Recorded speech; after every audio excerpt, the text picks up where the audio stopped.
Hello दोस्तों, आप सबका स्वागत है हमारे चैनल ज्ञान एकेडमी फॉर सिविल सर्विस में।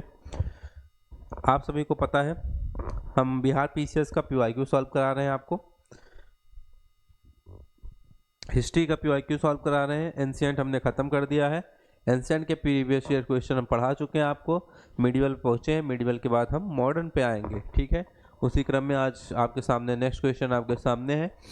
पहला क्वेश्चन है, इनमें से किसने खलीफा की सख्ती का विरोध किया। जो भी बच्चे चैनल पर नए जुड़ेंगे लाइक शेयर और सब्सक्राइब कर लेंगे। ज़्यादा से ज़्यादा अपने दोस्तों को शेयर करें। किसी को मतलब जो भी ग्रुप है आपके पास सभी के पास शेयर करें, लाइक करें। चैनल पर नए हो तो चैनल को सब्सक्राइब करें। ठीक, आइए क्लास शुरू करते हैं हम लोग। किसने खलीफा की सख्ती का विरोध किया था। इसमें से बिहार पीसीएस प्री 2022 के क्वेश्चन है, जो कि 13 दिसंबर को आप लोगों का बिहार पीसीएस होने वाला है। कब? 13 दिसंबर को। ठीक, आइए, किसने जो है खलीफा की सख्ती का विरोध किया, तो क्या हो जाएगा? उपयुक्त में से कोई नहीं या फिर उपयुक्त में से एक से अधिक हो जाएगा। क्यों? क्योंकि सुल्तान ने क्या किया था? किसी भी सुल्तान ने खलीफा की सख्ती का विरोध नहीं किया था। इल्तुतमिश ने खलीफा से जो है मान्यता जरूर प्राप्त की थी, परंतु बंगाल के सुल्तान गयासुद्दीन ने भी खलीफा से मान्यता प्राप्त की थी कि जिस पर आक्रमण कर इल्तुतमिश ने क्या किया था? एक तरीके से खलीफा की सत्ता का विरोध भी किया था। अलाउद्दीन खिलजी, बलबन, मोहम्मद बिन तुगलक क्या है? सभी व्यवहारिक रूप से स्वतंत्र शासक थे। कैसे? अलाउद्दीन खिलजी, बलबन, तुगलक ये सब क्या है? व्यवहारिक रूप से स्वतंत्र शासक थे, लेकिन किसी ने खलीफा की शक्ति या सत्ता का विरोध नहीं किया था। केवल मुबारक खिलजी। किसने? केवल जो मुबारक खिलजी था जिनसे क्या किया था? स्वयं को खलीफा की उपाधि ली थी। किसने? मुबारक खिलजी ने स्वयं को खलीफा की उपाधि दी थी। ठीक, उसने ही क्या किया था? खलीफा की सत्ता का विरोध किया था। किसने? मुबारक खिलजी ने। ऑप्शन में नहीं है, इसलिए 4 ऑप्शन जो है उनमें से कोई नहीं होगा। क्लियर है? नेक्स्ट क्वेश्चन की तरफ हम लोग बढ़ते हैं। अगला क्वेश्चन देखते हैं क्या है। आइए, अगला क्वेश्चन है, अलाउद्दीन खिलजी के प्रसिद्ध सेनापतियों में किसकी अलाउद्दीन खिलजी के जो प्रसिद्ध सेनापतियों में से किसकी जो है मंगोलों के विरुद्ध लड़ते हुए मृत्यु हुई? किसकी जो है मंगोलों के विरुद्ध लड़ते हुए मृत्यु हुई थी? जो इतने सारे सेनापति थे अलाउद्दीन खिलजी के, उसमें से कौन था जिसकी मंगोलों के खिलाफ लड़ते हुए मृत्यु हुई? तो कौन था? जफर खान। कौन? Zafar Khan. Option A is the right answer. Zafar Khan था जिसको अलाउद्दीन खिलजी का सेनापति था, जो कि किसके मंगोलों के खिलाफ लड़ते हुए मंगोलों के विरुद्ध जब लड़ाई लड़ रहा था तब इसकी मृत्यु हो गई थी। ठीक, यह श्रेष्ठ और साहसी सेनापति थी। कैसा? बहुत ही उच्च और साहसी सेनापति था। ठीक, अपने समय का श्रेष्ठ और साहसी सेनापति था। जाफर खान के शौर्य और भारतीय सेना की दृढ़ता से मंगोल क्या थे? इतने प्रभावित हुए कि उसी रात को 30 कोस पीछे हट गए थे। कितना? 30 कोस पीछे हट गए और वापस चले गए थे। किसकी वजह से? जफर खान की बहादुरी और साहसी की वजह से। आइए आगे बढ़ते हैं। लगभग 30 सालों का आप लोगों को हम प्रीवियस ईयर क्वेश्चन सॉल्व कर रहे हैं। कितना? 30 ईयर। लगभग 30 साल में अभी तक जितने भी क्वेश्चन आए हैं सभी क्वेश्चन हम आपको सॉल्व कराएंगे। लगभग 30 ईयर क्वेश्चंस। ठीक है, आइए क्वेश्चन देखते हैं। इनमें से किसने हुमायूं को यह प्रस्ताव दिया था कि यदि उसे बंगाल पर अधिकार करने दिया जाए, कहां पर? बंगाल पर अधिकार करने दिया गया तो वह बिहार को समर्पित कर देगा और 10 लाख दिनार, कितना? 10 लाख दिनार की वार्षिक श्रद्धांजलि अर्पित करेगा। कितना? 10 लाख दिनार की वार्षिक श्रद्धांजलि अर्पित करेगा। किसकी बात हो रही है? किसने हुमायूं को यह प्रस्ताव दिया था? तो हुमायूं को यह प्रस्ताव किसने दिया था? शेर खान ने। किसने? शेर खान ने हुमायूं को यह प्रस्ताव दिया था। यह क्वेश्चन का पूछा गया है 68 बीपीएससी प्री 2023 में यह क्वेश्चन पूछा गया है। बंगाल अभियान के समय, कब? बंगाल अभियान के समय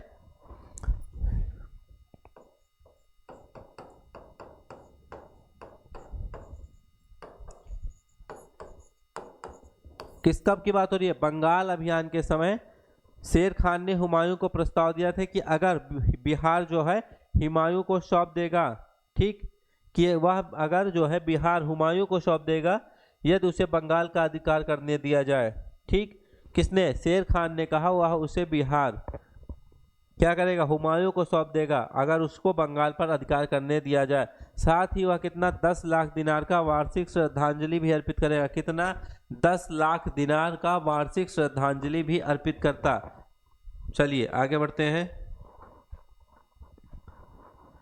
रानी पद्मिनी का नाम, किसकी बात हो रही है? रानी पद्मिनी का नाम अलाउद्दीन की चित्तौड़ विजय से जोड़ा जाता है। किसका? रानी पद्मिनी का नाम अलाउद्दीन की कौन सी विजय? अलाउद्दीन की चित्तौड़ विजय से जोड़ा जाता है। उनके पति का नाम क्या है? उनके पति का नाम सभी को पता होगा। किसकी बात हो रही है? राणा रतन सिंह। किसकी? राणा रतन सिंह जी की बात हो रही है। आप सभी को इसका आंसर पता रहा होगा। ठीक, पद्मिनी की कहानी का आधार कब है? 1540 ईस्वी में मलिक मोहम्मद जायसी द्वारा जो पुस्तक लिखी गई है, कौन सी? पद्मावत। किसमें है? मलिक मोहम्मद जायसी एक बहुत ही प्रसिद्ध लेखक हुए हैं, उनकी पुस्तक कौन सी है? पद्मावत। उसमें इसका उल्लेख मिलता है। किसका? पद्मावत में ही रानी पद्मिनी और राणा रतन सिंह की कहानी का उल्लेख मिलता है। इसके अनुसार क्या हुआ था? पद्मावत के अनुसार पद्मिनी चित्तौड़ के राणा रतन सिंह की अत्यंत सुंदर और विदुषी पत्नी थी। ठीक, अमीर खुसरो ने सुलेमान और रानी साहिबा के प्रेम प्रसंग का उल्लेख अपने ग्रंथ में किया था। किसने? अमीर खुसरो ने। और उसने अपने संकेतों में अलाउद्दीन की समता सुलेमान से, किसकी? अलाउद्दीन की क्षमता सुलेमान से और पद्मिनी की तुलना साहिबा से की थी। संभवतः इसी के आधार को मानकर मलिक मोहम्मद जायसी ने पद्मावत की रचना की और राणा रतन सिंह की रानी पद्मिनी की कहानी बनी। क्लियर है? आइए आगे बढ़ते हैं अगले क्वेश्चन की तरफ।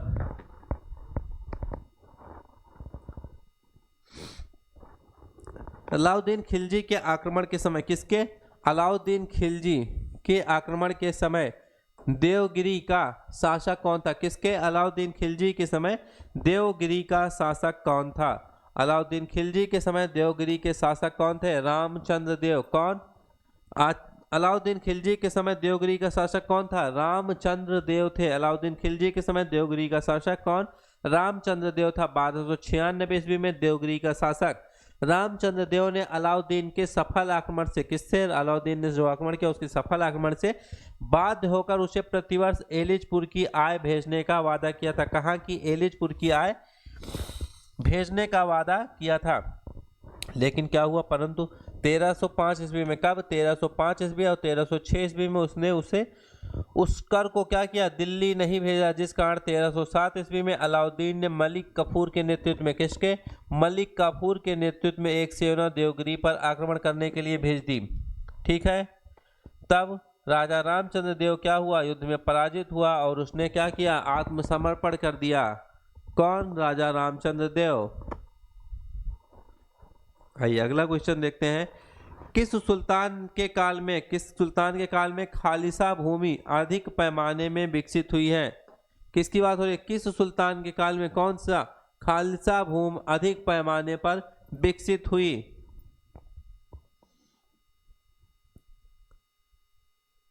किस सुल्तान के काल में विकसित हुई थी खालसा भूमि? किसके? अलाउद्दीन खिलजी। किसके? अलाउद्दीन खिलजी के टाइम पीरियड में, अलाउद्दीन खिलजी के काल में कौन सी खालसा भूमि सबसे अधिक पैमाने पर विकसित हुई थी? अलाउद्दीन की राजस्व और लगान व्यवस्था का मुख्य उद्देश्य क्या है? एक शक्तिशाली और निरंकुश राज्य की स्थापना करना था। किसकी? अलाउद्दीन की राजस्व और लगान व्यवस्था का मुख्य उद्देश्य था एक निरंकुश और शक्तिशाली राज्य की स्थापना करना था। उसने क्या किया? उसने उन सभी व्यक्तियों से भूमि छीन ली। किससे? उन सभी व्यक्तियों से भूमि छीन ली जिन्हें वह मिल्क, राज्य द्वारा प्रदत्त, कैसी?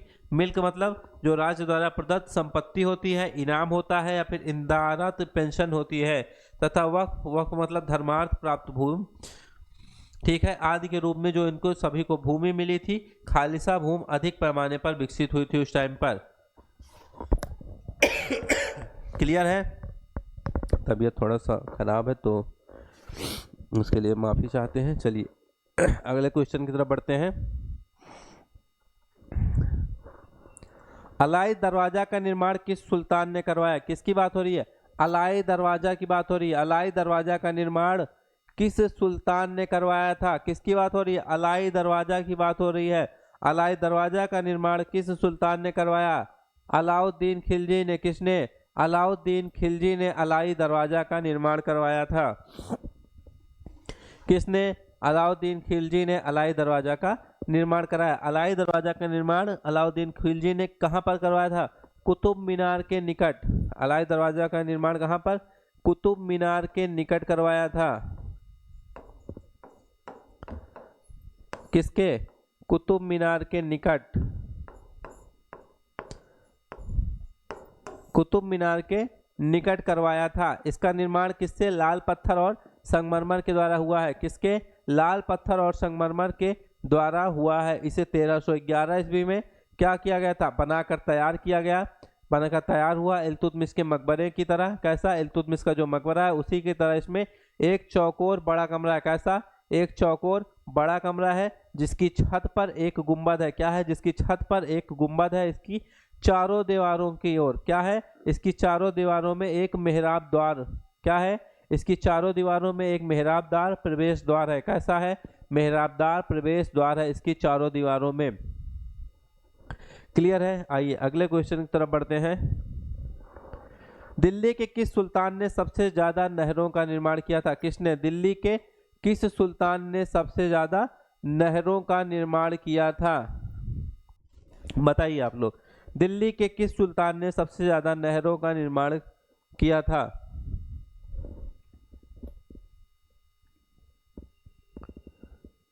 दिल्ली के किस सुल्तान ने सबसे ज्यादा नहरों का निर्माण करवाया था? किसने? फिरोज शाह तुगलक ने। किसने? फिरोज शाह तुगलक ने दिल्ली के सबसे ज्यादा नहरों का निर्माण करवाया। फिरोज शाह तुगलक के शासनकाल में भारत में सबसे बड़े पैमाने पर और सबसे अधिक नहरों का क्या हुआ था? निर्माण किया गया था। ठीक है। इसमें क्या हुई? सिंचाई की सुविधा के लिए उसने 5 बड़ी नहरों का निर्माण करवाया। किसने? 5 बड़ी नहरों का निर्माण करवाया जिसमें फिरोज तुगलक क्या है? उलेमा वर्ग की स्वीकृति के पश्चात कौन सा? हक ए सर्ब। किसका? हक ए सर्ब नामक सिंचाई कर लगाने वाला। कौन सा? हक ए सर्ब नामक सिंचाई कर इसने लगाया। यह दिल्ली का यह कर लगाने वाला हक ए सर्ब जो सिंचाई पर कर लगाया, इसने सिंचाई पर कर लगाने वाला दिल्ली का प्रथम सुल्तान था। कैसा? फिरोज शाह तुगलक दिल्ली का प्रथम सुल्तान था जिसने सिंचाई पर कर लगाया था।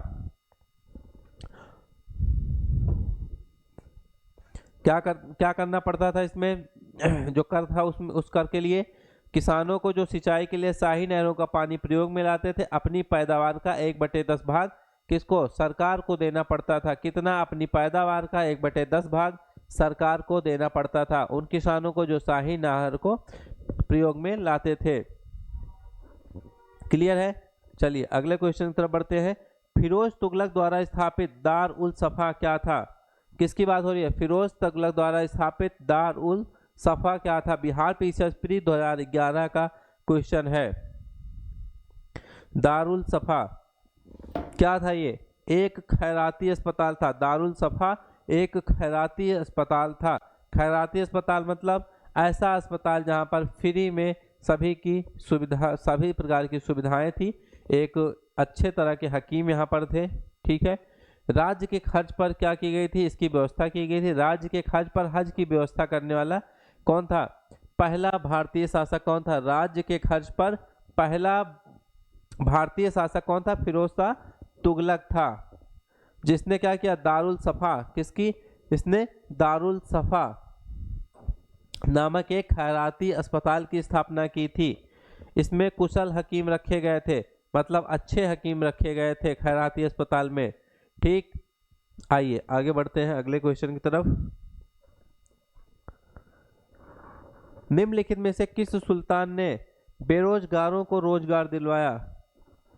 सोचिए उस टाइम के सुल्तान भी क्या करते थे? बेरोजगारों को रोजगार दिलवाते थे। ठीक।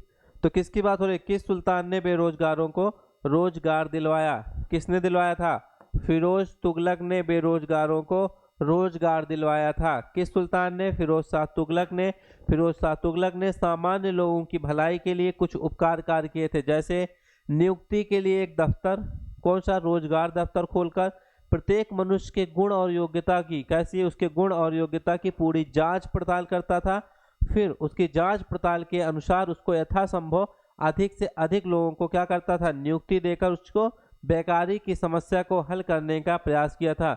यह इसकी एक बहुत ही अच्छी, कह सकते हैं हम कि फिरोज शाह तुगलक की एक बहुत ही अच्छी नीतियों में से एक थी।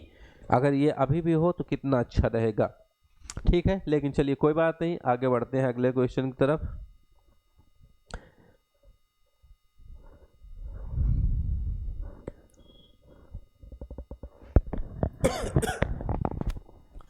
निम्नलिखित में से किस सुल्तान ने दरबार में सबसे अधिक गुलाम थे? किस सुल्तान के दरबार में सबसे अधिक गुलाम थे? इसमें से कौन सा सुल्तान था जिसके दरबार में सबसे अधिक गुलाम थे? किसकी दरबार में थे? फिरोज तुगलक। किसके? फिरोज तुगलक के दरबार में क्या थे? सबसे अधिक गुलाम थे। किसके? फिरोज तुगलक के दरबार में। फिरोज तुगलक को किसको? दासों का शौक था। किसको? फिरोज तुगलक को दासों का शौक था। उसके समय में क्या हुआ था? दासों की संभवतः दासों की संख्या फिरोज तुगलक के समय में दासों की संख्या लगभग कितनी? 1,80,000 थी। कितनी? 1,80,000 तक पहुंच गई थी। उनकी देखभाल के लिए, दासों की देखभाल के लिए इसने एक पृथक विभाग, इसने एक अलग विभाग की व्यवस्था की थी। एक अलग विभाग था, कौन सा? दीवाने बंदगान। दासों की देखभाल के लिए इसने एक कौन सा अलग विभाग बनाया? कौन सा? दीवाने बंदगान।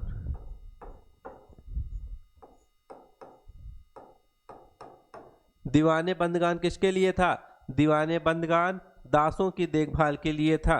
दासों की शिक्षा का इसने क्या किया था? इसमें दासों की शिक्षा का पूर्ण ध्यान रखा जाता था दीवाने बंदगान में।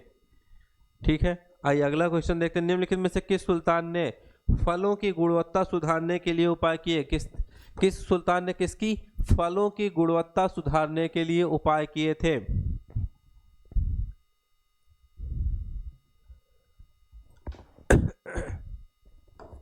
फलों की गुणवत्ता सुधारने के लिए उपाय किसने किया था? फलों की गुणवत्ता सुधारने का उपाय किसने किया था? फिरोज तुगलक ने फलों की गुणवत्ता सुधारने का उपाय किया था। फिरोज शाह तुगलक ने अपनी बागवानी में अपनी रुचि के कारण, ठीक है, इसकी खुद की रुचि होने के कारण इसने दिल्ली के निकट लगभग कितने? 1200 नए, कितने? 1200 नए बाग लगवाए और अलाउद्दीन के 30 पुराने बागों को इसने फिर से लगवाया। 1200 इसने नए बाग लगवाए और अलाउद्दीन के जो पुराने 300 बाग थे जो बेकार हो गए थे, इसने उनको फिर से लगवाया, उनको फिर से रीडेवलप करवाया था। किसने? फिरोज तुगलक ने। आइए अगला क्वेश्चन देखते हैं। फारसी यात्री अब्दुल रज्जाक, कौन? एक फारसी यात्री है, कौन? अब्दुल रज्जाक, भारत में किस राजा के शासनकाल में आया था? अब्दुल रज्जाक भारत में किस राजा के शासनकाल में आया था?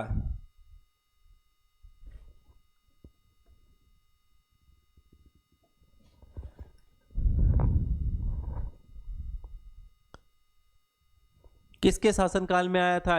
बिहार पीसीएस 2016 का क्वेश्चन है, प्री का 2016 का क्वेश्चन है। तो अब्दुल रज्जाक भारत में किसके शासनकाल में आया था? देवराय द्वितीय। किसके? देवराय द्वितीय के शासनकाल में। जो फारसी राजदूत है, फारसी यात्री अब्दुल रज्जाक, कौन? फारसी यात्री अब्दुल रज्जाक तो संगम वंश, किसके? ये जो देवराय हैं किस वंश के हैं? संगम वंश के। संगम वंश के सबसे प्रतापी राजा, कौन? संगम वंश के सबसे प्रतापी राजा किसको? कौन? देवराय। किसके? देवराय के शासनकाल में। इनका कार्यकाल कब से कब तक? 1422 से 1426। 1422 से 1426 इसके शासनकाल में यह विजयनगर आया था। कहाँ? विजयनगर आया था। इसने अपने यात्रा वृत्तांत, इसकी यात्रा वृत्तांत क्या है? मतला उस सदाइन। कौन सा? मतला उस सदाइन व मज्म उल बहरीन में देवराज द्वितीय के शासनकाल का वर्णन है। किसका? देवराज द्वितीय के शासनकाल का वर्णन है। कहां पर आया था ये? विजयनगर में आया था। कहां? विजयनगर आया था ये। क्लियर है? इसका यात्रा वृत्तांत क्या है? मतला उस सदाइन। ठीक, चलिए अगले क्वेश्चन की तरफ बढ़ते हैं। तैमूर के आक्रमण के बाद भारत में किस वंश का राज्य स्थापित हुआ? किसके तैमूर के आक्रमण के बाद भारत में किस वंश का राज्य स्थापित हुआ है? तैमूर के आक्रमण के बाद भारत में सैयद वंश, कौन सा वंश? तैमूर के आक्रमण के बाद भारत में सैयद वंश का राज्य स्थापित हुआ। तैमूर का आक्रमण कब हुआ? 1398 में। उसके बाद तुगलक शासन को इसने क्या कर दिया था? कमजोर कर दिया था तैमूर ने। फिर 1412 में किसकी? नसीरुद्दीन की मृत्यु हुई। नसीरुद्दीन की मृत्यु के साथ ही क्या हुआ? तुगलक वंश का अंत हो गया था। ठीक। फिर 1413 में ईस्वी में क्या हुआ? सरदारों ने दौलत खान, किसको? दौलत खान को दिल्ली का सुल्तान चुना। किसको? दौलत खान को इसने सरदारों ने दिल्ली का सुल्तान चुना। परंतु दौलत खान के सूबेदार खिज्र खान, क्या हुआ? किसने? दौलत खान के सूबेदार खिज्र खान ने क्या किया? इसे पराजित कर दिया। ठीक। फिर वह तैमूर द्वारा नियुक्त क्या था? लाहौर का सूबेदार था। कौन? कौन? खिज्र खान। तैमूर द्वारा इसको नियुक्त किया गया। कहाँ का? लाहौर का सूबेदार नियुक्त किया गया। तैमूर के आक्रमण के बाद 1414 ईस्वी में इसने क्या किया? दिल्ली पर अधिकार करके एक नया वंश, कौन सा? सैयद वंश की नींव डाली थी इसने, खिज्र खान ने। किसने? खिज्र खान ने दिल्ली पर अधिकार की। तैमूर के बाद इसने दिल्ली पर अधिकार किया 1414 ईस्वी में और एक नया वंश सैयद वंश की स्थापना की थी। क्लियर है? नेक्स्ट क्वेश्चन, निम्नलिखित में से किस सुल्तान ने एक नया नगर बसाया जहां अब आगरा है? सभी को पता होगा इसका आंसर। मेरे ख्याल से आप सभी को पता होगा। जिसको जिसको पता होगा सभी लोग कमेंट में क्वेश्चन नंबर 33 आंसर लिख देंगे। चलिए इसका आंसर देखते हैं। सभी को पता होगा किसने आगरा शहर बसाया था। किसने बसाया था आगरा शहर? सिकंदर लोदी ने। आगरा शहर किसने बसाया था? आगरा शहर बसाया था सिकंदर लोदी ने। कब? 13 जून 1489 में। कब? 13 जून 1489 को, जब निजाम खान सुल्तान सिकंदर शाह के नाम से सिंहासन पर बैठा। किसके? सिकंदर शाह के नाम से शासन पर बैठा था। यह लोदी वंश का बहुत ही महानतम शासक था। 1504 ईस्वी में सिकंदर लोदी ने, कब?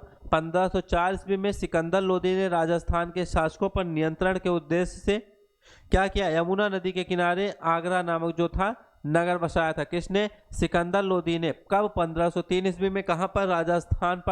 राजस्थान पर इसने नियंत्रण के उद्देश्य से, राजस्थान के जो शासक थे उन पर नियंत्रण करना आसान नहीं था, उनके नियंत्रण के उद्देश्य से इसने यमुना नदी के किनारे आगरा शहर की स्थापना की थी और इसे क्या किया था? अपनी राजधानी बनाया था। अपनी राजधानी बनाया था आगरा को। किसने? सिकंदर लोदी ने। उसने क्या किया? उसने कृषि और व्यापार की उन्नति के लिए प्रयत्न किया था। बहुत ही प्रयास किया। किससे? कृषि और उन्नति के व्यापार के लिए। नाप का पैमाना इसने क्या किया? गज ए सिकंदरी रख दिया। नाप का पैमाना इसने क्या किया? नाप का पैमाना इसने गज ए सिकंदरी कर दिया।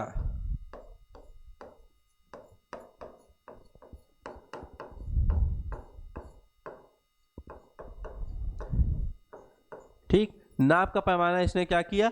गज ए सिकंदरी कर दिया था। ठीक। और इसी के समय में गज ए सिकंदरी को इसी के समय में आरंभ किया गया था। ठीक। इसके समय में अगर योग्य व्यक्तियों की सूची देखा जाए तो योग्य व्यक्तियों की सूची जो बनाकर तैयार की गई उसमें 6 माह पश्चात क्या किया गया था? इसके सामने प्रस्तुत की जाती थी। यह शिक्षित और विद्वान था, पढ़ा लिखा था काफी।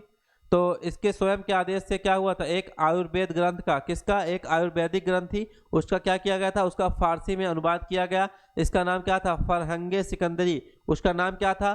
फरहंगे सिकंदरी नाम था। ठीक है। उसके समय में गायन विद्या का क्या हुआ था? एक श्रेष्ठ ग्रंथ। कौन सा? गायन विद्या का एक श्रेष्ठ ग्रंथ लज्जत ए सिकंदर शाही की रचना हुई थी। सिकंदर लोदी शहनाई सुनने का बहुत शौकीन था। किसका? सिकंदर लोदी शहनाई सुनने का बहुत ही शौकीन था। वह गुल रूखी उपनाम से कविताएं लिखता था। किसके?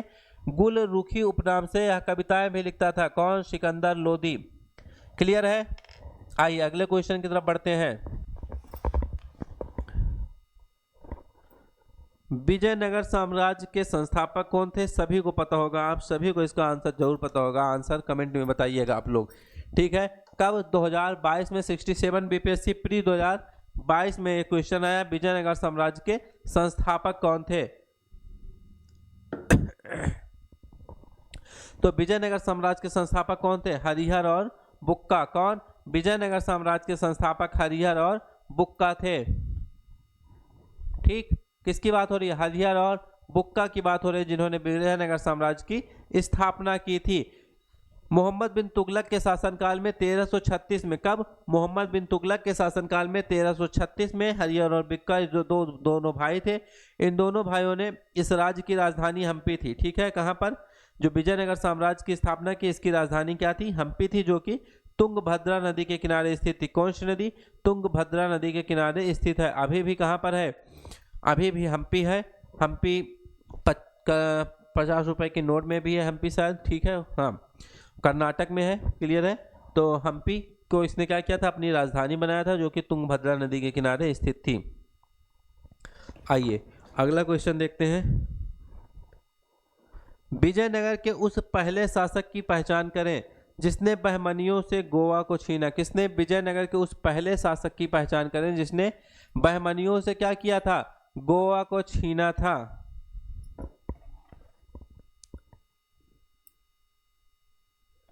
इसने बहमनियों से गोवा को छीना था। कौन था? विजयनगर का पहला शासक जिसने बहमनियों से गोवा को छीना था, कौन था? हरिहर द्वितीय। हरिहर द्वितीय था जिसने बहमनियों से क्या किया था? गोवा को छीना था। 1337 ईस्वी में बुक्का की मृत्यु के पश्चात, किसकी? 1337 ईस्वी में बुक्का की मृत्यु के बाद उसका पुत्र हरिहर, कौन? उसका पुत्र हरिहर द्वितीय 1377 से 407 ईस्वी में, कब? 1377 से 407 ईस्वी तक कौन? हरिहर द्वितीय जो है सिंहासन पर बैठा था। इसने महाराजा धीराज की उपाधि ग्रहण की। किसकी? महाराज धीराज की उपाधि ग्रहण की थी। इसने कनारा, मैसूर, तिरुचिन्नापल्ली, कांची, इन सभी प्रदेशों को जीता और श्रीलंका के राजा से राजस्व वसूल किया। कहां के राजा से? श्रीलंका के राजा से इसने राजस्व वसूल किया था। ठीक, बहमनी राज्य से भी इसका संघर्ष हुआ 1377 ईस्वी में। कब? 1377 ईस्वी में सुल्तान मुजाहिद ने इसके राज्य पर आक्रमण किया, किंतु क्या हुआ? वह सफल नहीं हुआ। हरिहर द्वितीय की सबसे बड़ी सफलता क्या है? पश्चिम में हुई, जो कि बहमनी राज्य से बेलगांव और गोवा को छीनना था। इसकी सबसे बड़ी सफलता थी। यह शिव विरूपाक्ष, किसका? या भगवान शिव, जिसको विरूपाक्ष भी कहते हैं, उसका बहुत बड़ा उपासक था। किसके? भगवान शिव के बहुत बड़े उपासक थे। क्लियर है? मेरे ख्याल से किसी भी क्वेश्चन में आपको कोई भी कंफ्यूजन नहीं होगी। अगर किसी भी क्वेश्चन में किसी भी तरह का कंफ्यूजन होगा तो जरूर कमेंट में बताइएगा। आप सभी का हमारे साथ जुड़े रहने के लिए बहुत बहुत धन्यवाद। मिलते हैं नेक्स्ट क्लास में। अगर आप सभी को क्लास पसंद आए तो प्लीज़ लाइक, शेयर और सब्सक्राइब कीजिए। चैनल पर नए हो तो चैनल को सब्सक्राइब कीजिए। क्लास अच्छी लगे तो क्लास को लाइक कीजिए और अपने दोस्तों को ज़्यादा से ज़्यादा शेयर कीजिए। धन्यवाद दोस्तों। जय हिंद।